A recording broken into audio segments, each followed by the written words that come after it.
A time machine exists, mathematically proven, but there are 3 problems why Doc Brown's DeLorean will never start, and now 3 experts will break it down to atoms. A theoretical physicist claims Einstein left the door open for us. An engineer responds, "Show me the blueprints," or "Shut up." A philosopher delivers the final blow. What if the universe prohibits time travel at the level of natural laws? By the end of the video, you'll know who's right and why 1.21 gigawatts from the movie is child's play compared to the real numbers. 5 rounds of debate. Wormholes, paradoxes, the second law of thermodynamics. No fluff. Let's go. Round 1. Basic positions. Theoretical physicist. Einstein left the door open for us. Let's start with the main point. Time machines are theoretically possible according to the general theory of relativity, published by Albert Einstein in 1915. This isn't science fiction speculation. It's mathematics, verified by a century of experiments. First mechanism, wormholes. In 1935, Einstein and Nathan Rosen described the so-called Einstein-Rosen bridge, a tunnel in the fabric of spacetime connecting 2 distant points. Imagine a sheet of paper. If you fold it in half and pierce it with a needle, you connect 2 points, bypassing the distance between them. A wormhole works the same way, except instead of paper, it's the very structure of the universe. Mathematically, it looks elegant. The Schwarzschild metric, describing the geometry around a black hole, permits the existence of a throat, a narrow channel that can be stabilized.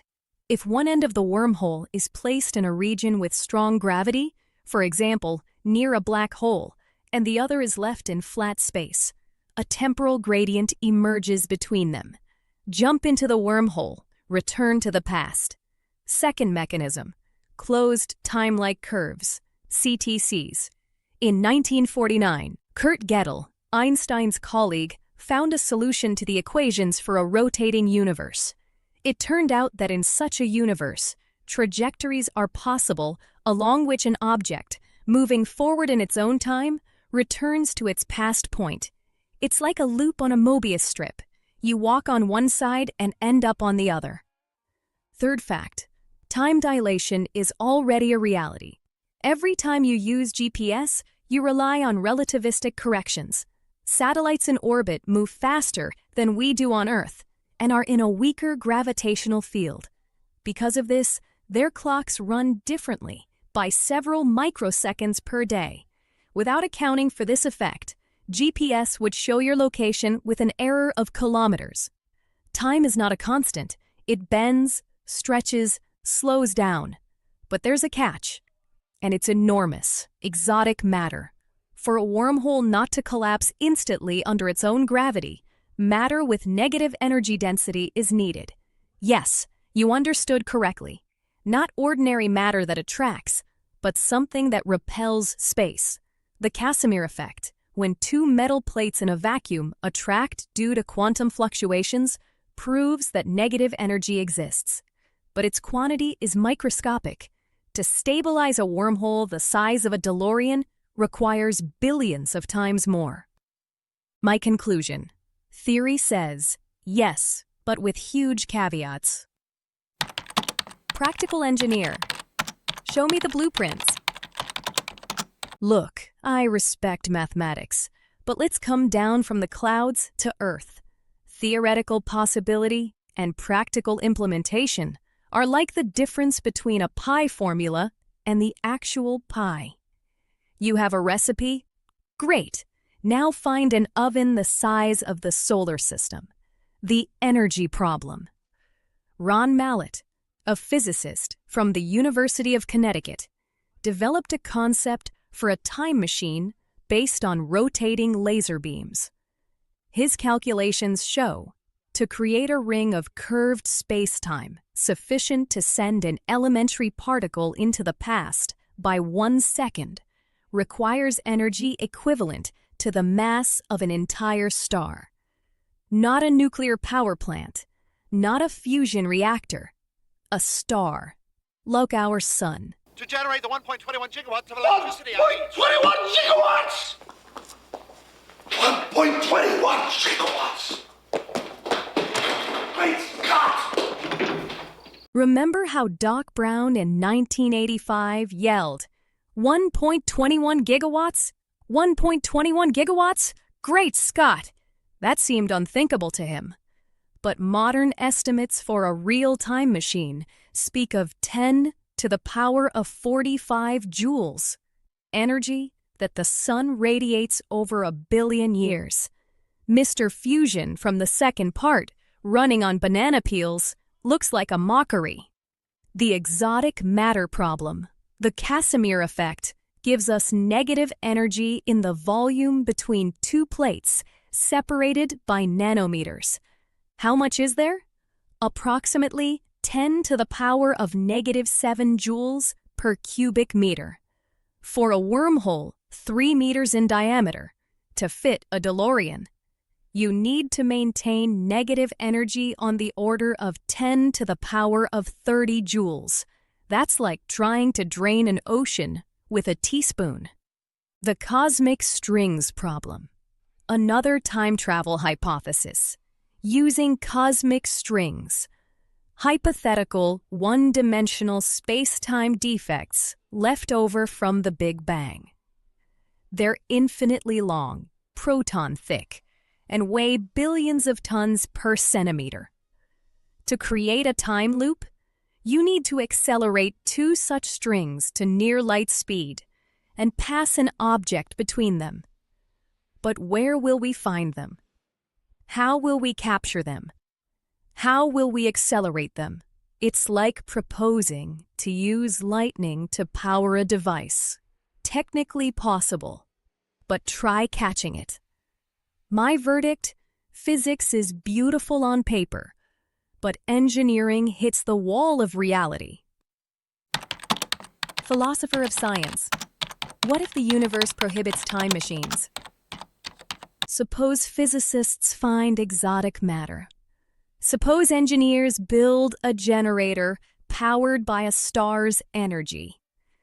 There remains a fundamental problem that cannot be solved by technology: logical paradoxes. The grandfather paradox is a classic of the genre.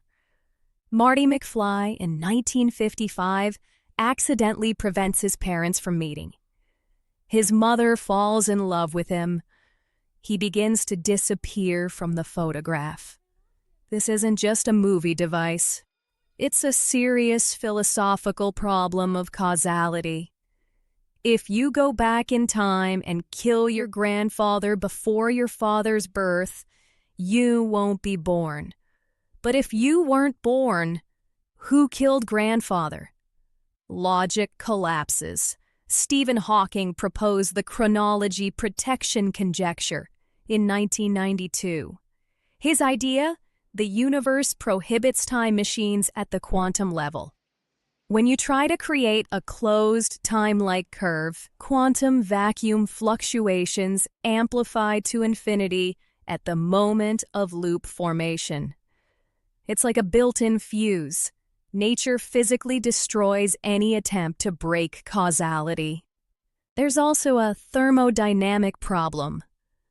The second law of thermodynamics states, entropy, a measure of disorder, always increases. A broken cup doesn't reassemble itself. An egg doesn't turn back into a whole one. But if you travel to the past, you locally reduce entropy. Information from the future enters the past. This violates one of the most ironclad laws of physics. My conclusion: even if the technology is possible, the universe may have a built-in prohibition on its use. Round 2. Mutual critique. Engineer to physicist. Your mathematics lives in a vacuum. Okay, the physicist says mathematically permissible. But let's talk about scales. Einstein-Rosen solutions for wormholes describe objects the size of the Planck length. That's 10 to the power of -35 meters. That's trillions of times smaller than an atom. To expand such a wormhole to dimensions through which a human could pass, not to mention a DeLorean weighing 1,230 kilograms, you need the energy of a supermassive black hole. Sagittarius A star, the black hole at the center of our galaxy, has a mass of 4 million suns. That's the kind of energy needed to create a traversable wormhole. Where will you get it? Mr. Fusion from the movie? It runs on garbage and provides energy for time travel. That's like claiming you can ignite the sun with a match. And another thing, even if the wormhole exists, who said it's stable? Any perturbation, a passing photon, a gravitational wave, can collapse it in fractions of a second. You're proposing to send a person into a structure that could vanish while he blinks. Philosopher to engineer, you underestimate progress. Your problem is engineering short-sightedness. You judge the future by the present. 100 years ago, the idea of splitting the atom seemed like fantasy. 50 years ago, quantum computers. 20 years ago, CRISPR gene editing. Quantum teleportation, transmission of a particle's quantum state over distance, was experimentally proven in 2017. The Chinese satellite Mixius transmitted photons over 1,200 kilometers while preserving entanglement. This was impossible in the 1990s. Maybe in 50 years, a way will emerge to scale up the Casimir effect. Or they'll find a new source of negative energy. You say physical laws are constant, but the laws of thermodynamics were also considered absolute until quantum mechanics showed that at the micro level, fluctuations that temporarily violate them are possible. Maybe the problem isn't physics, but that we're a civilization at level 0.7 on the Kardashev scale, trying to judge technologies of level 2.0. Physicist to philosopher, paradoxes are solved long ago. The grandfather paradox is a pseudo-problem that physicists closed back in 1957. Hugh Everett proposed the many worlds interpretation of quantum mechanics. The essence is simple. Every quantum event creates a branching of reality. When you return to the past and kill your grandfather, you don't destroy yourself. You create a parallel timeline where you don't exist. The original timeline from which you came is preserved. It's like in Back to the Future 2. When old Biff gives the almanac to his 1955 self, an alternative 1985 is created. A dark one, where Biff is a billionaire and Hill Valley has turned into a criminal den. Marty doesn't disappear. He simply ends up in another branch of reality. The directors intuitively found the physical solution. Hawking's hypothesis? It's elegant, but unproven. It's a hypothesis based on quantum field theory in curved spacetime. But we don't have a unified theory of quantum gravity to test it. Maybe quantum fluctuations really do destroy CTCs. Or maybe there's a stabilization mechanism that we simply don't know about. Thermodynamics? The second law works for closed systems. A universe with time travel is an open system with additional dimensions of causality. Entropy can decrease locally if it increases globally. It's like a refrigerator. Inside, it's colder, entropy is lower, but the total entropy of the refrigerator plus environment system increases. Round 3, Rebuttals, deepening positions. Physicist to engineer, negative energy is already real. Yes, I agree. Scale is a problem, but the engineer misses the key point. The Casimir effect proves that negative energy exists not only in equations. This isn't a theoretical abstraction. It's a measurable phenomenon confirmed in laboratories since 1948. Right now we're getting nanograms, but look at the history of technology. The first transistor in 1947 was palm-sized. Today, the iPhone 15 Pro has 19 billion of them. Each one 3 nanometers. Exponential growth. Quantum technologies are developing along the same curves. The Alcubierre drive is another example. In 1994, Mexican physicist Miguel Alcubierre proposed a space-time metric, allowing a ship to move faster than light without violating GR. The principle: compress space in front of the ship and expand it behind. This also requires exotic matter. But NASA is seriously studying this concept through the EagleWorks program. If warp drive is possible, a time machine is the logical continuation. Maybe in 50 years, a Casimir quantum amplifier will appear. Or they'll discover a particle with negative mass. Or they'll learn to extract vacuum energy, zero-point energy of quantum fields. The history of science is full of the impossible becoming commonplace. Engineer to philosopher, quantum teleportation isn't what you think. Stop. Quantum teleportation is the transmission of quantum state, not matter. The philosopher cannot teleport a DeLorean or a person. He transmits information about an electron's spin or a photon's polarization. This is a fundamentally different process. Time travel requires moving macroscopic objects through curved space-time.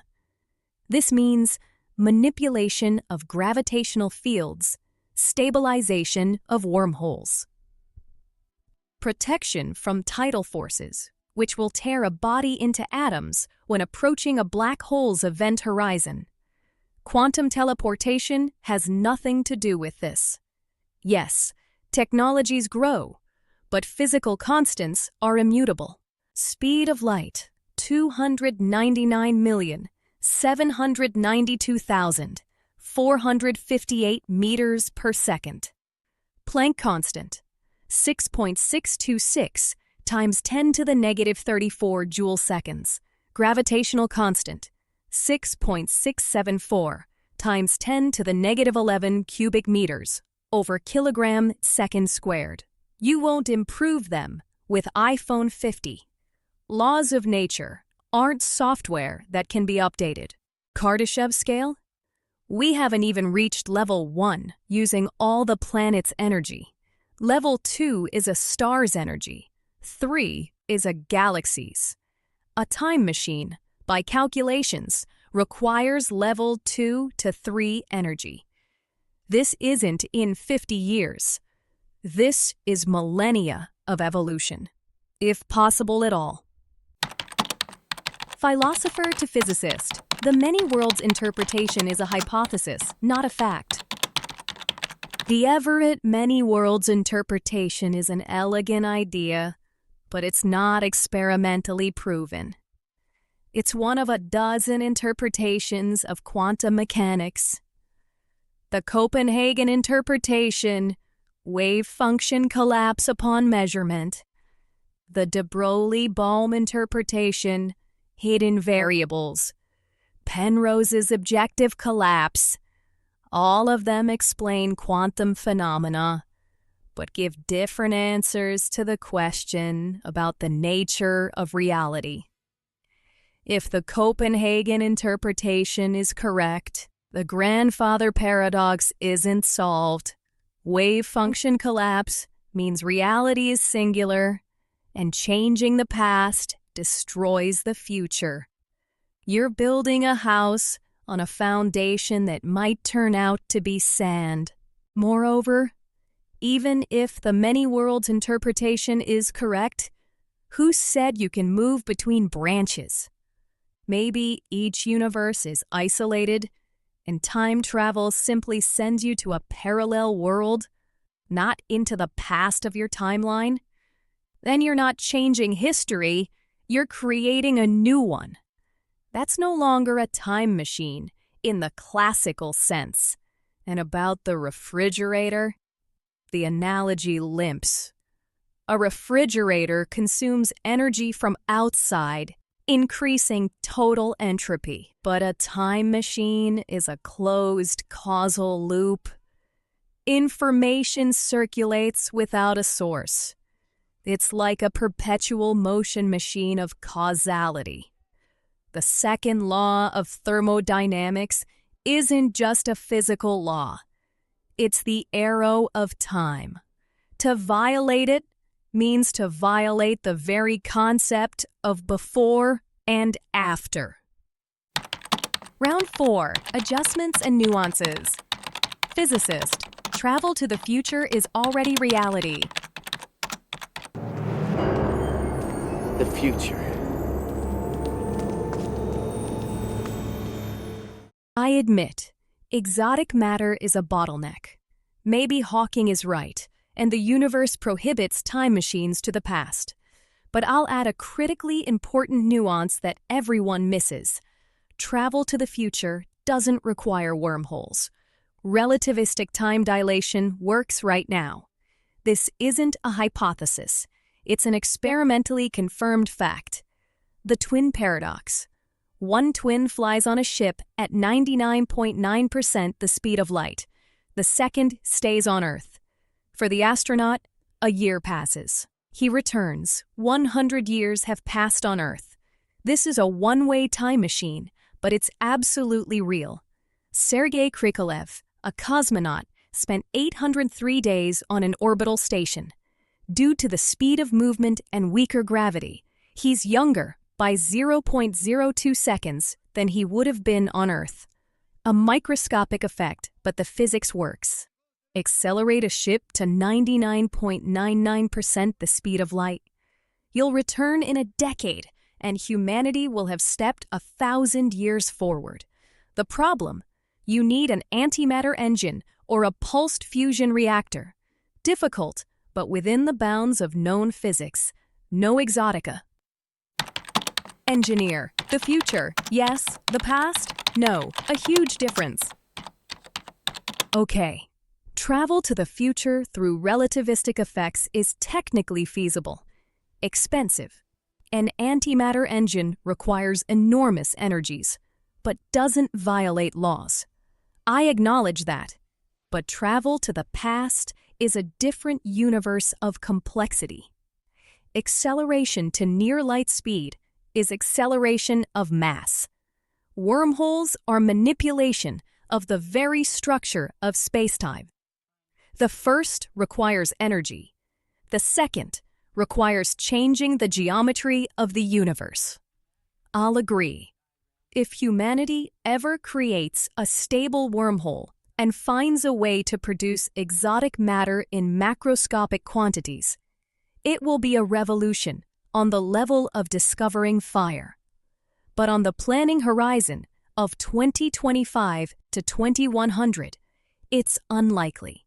We haven't even mastered fusion commercially. ITER will launch at best by 2035.